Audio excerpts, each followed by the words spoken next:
With ABC News Moscow reporter Patrick Reevell, who's in Kyiv for us. National correspondent Mireya Virial is in Warsaw, and former senior CIA field operative Daryl Blocker also with us to join on a discussion.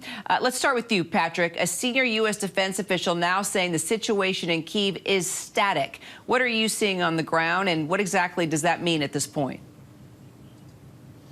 You know, I think in a way that is how it feels here and has felt for the last couple of weeks, really. In the city centre, it's very calm. You know, there isn't fighting in the city, as we know. The fighting is taking place to the north of the city, right on the city limits. And as you heard, as you were saying earlier, basically, the mayor of Irpin, this town right on the city limits, has said that it's been retaken. They're claiming a significant success this evening, saying that they've managed to push Russian forces out of there. And basically, Irpin is about 9 miles from me here where I'm standing. And we've been hearing intense fighting coming from that direction all day. And the Russians have been in that town for about 3 weeks now. They came in almost immediately after the invasion. And so tonight, the Ukrainians are saying they've managed to push them back. At the same time, we believe that very much that town is still under fire from Russian artillery. And Mireya, nearly 4 million refugees have now fled Ukraine, but in recent days, fewer people have crossed the border. So what do you think? Is this a sign that that mass exodus is slowing? So I would say the mass exodus, yes, is slowing. However, don't get me wrong here. There are still a lot of people coming across the border. We were in Medica just yesterday. I was expecting to see a little bit of a slowed response there, maybe less NGOs, organizations there to help.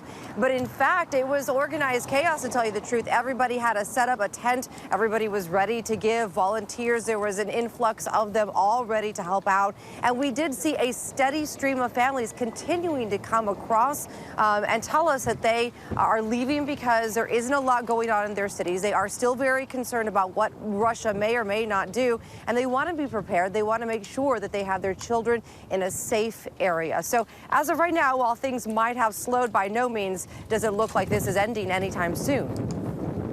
And Daryl, you know, can you speak to Putin's possible shift in strategy here? What do we know about his new plan of attack? And do you think at any point he will be willing to somehow come to a compromise with the Ukrainian president?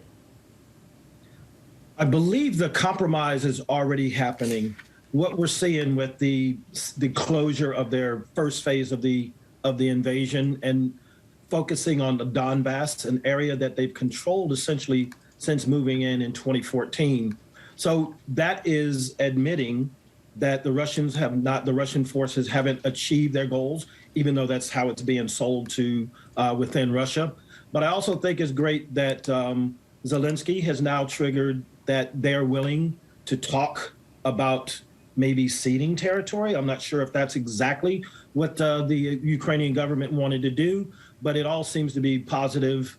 Hour and a half talk on Zoom today or some type of media, and hopefully continued in-person discussions in the near future.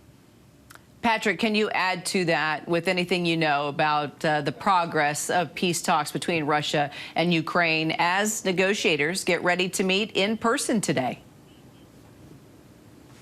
You know, I think, as you say, they are about to hold these talks in person, and the fact that they are going to meet in person is definitely a positive sign. They haven't met in person for about 2 weeks.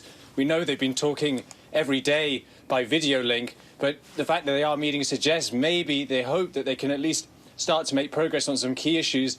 At the same time, you know, we've just been hearing tonight that at the start of these negotiations, we're hearing a report that the Russian oligarch, Roman Abramovich, as well as 2 Ukrainian negotiators, were exposed to a poison. We've heard from Abramovich himself saying that it's true, he had symptoms that he believes was poisoning, and we've heard from Bellingcat, the investigative group, saying that they believe that, yes, these men were exposed to a type of poison, I should say, and that this poison, they think, was intended not to kill, but to send a message and to scare.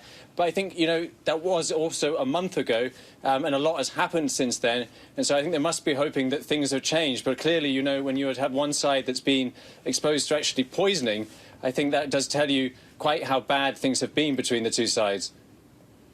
Patrick, Mireya, Daryl, thank you all so much. We will stay in close touch. Hi, everyone. George Stephanopoulos here. Thanks for checking out the ABC News YouTube channel. If you'd like to get more videos, show highlights, and watch live event coverage, click on the right over here to subscribe to our channel. And don't forget to download the ABC News app for breaking news alerts. Thanks for watching.